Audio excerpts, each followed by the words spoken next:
Hi friends, నా పేరు గీతా గార్డెనర్కి స్వాగతం. చూడండి, నా మల్లి చెట్టు చూసారా ఎలా పూలు పూస్తుందో.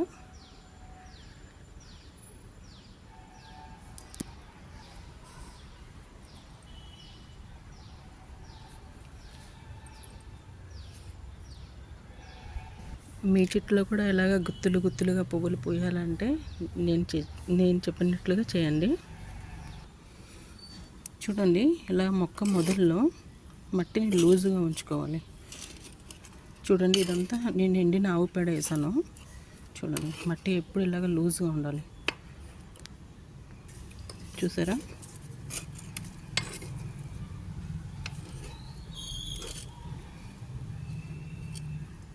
చెట్టు కింద మరి ఏ మొక్కను పెరగనివ్వకూడదు. చూడండి, గడ్డి బాగా పెరిగిపోతుంటుంది. మధ్యలో చూసి తీసుకుంటుంది.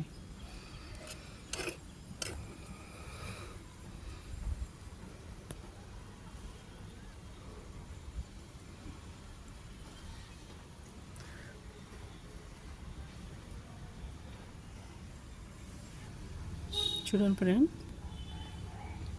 ఇది బోన్ మిల్.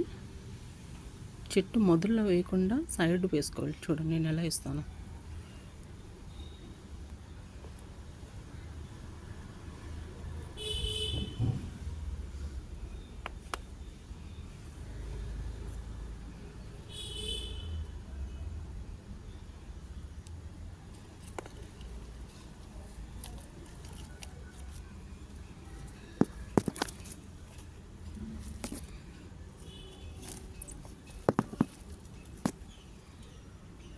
నిన్నటి పువ్వులన్నీ రాలిపోతున్నాయి. చూడండి, ఇప్పుడు చూడండి, ఇదన్నీ మట్టిని కప్పేసుకోవాలి. చూడండి, బోన్ మిల్ ఇలా వేసిన తర్వాత మట్టిని ఇలా కప్పేసుకోవాలి. బోన్ మిల్ అనే కాదండి, మీరు ఎప్సమ్ సాల్ట్ ఇచ్చినా, బోన్ మిల్ ఇచ్చినా, డిఏపి ఇచ్చినా, ఏది ఇచ్చినా కూడా మొక్క మొదల్లో ఏది వేయకూడదు. ఇలాగా మట్టి పోసుకోవాలి. మట్టి అంతా ఇలా కప్పేసుకున్న తర్వాత చూడండి ఫ్రెండ్స్, ఇది బియ్యం కడుగు నీళ్ళు నిన్నటివి. చూడండి,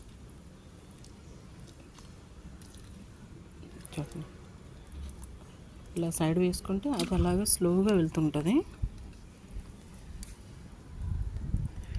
చూసారా? మొక్క మొదల్లో ఏ మొక్కలు పెంచకుండా చూసుకోండి, ఏది పెరగకూడదు. బలవంతా పిచ్చి మొక్కలన్నీ తీసుకుంటాయి.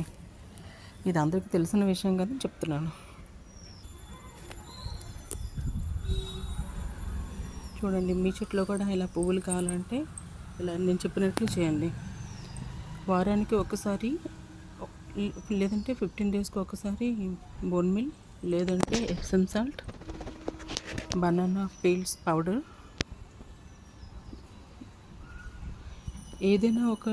ఏదైనా ఒక లిక్విడ్ ఫెర్టిలైజర్ ఇస్తూ ఉండండి.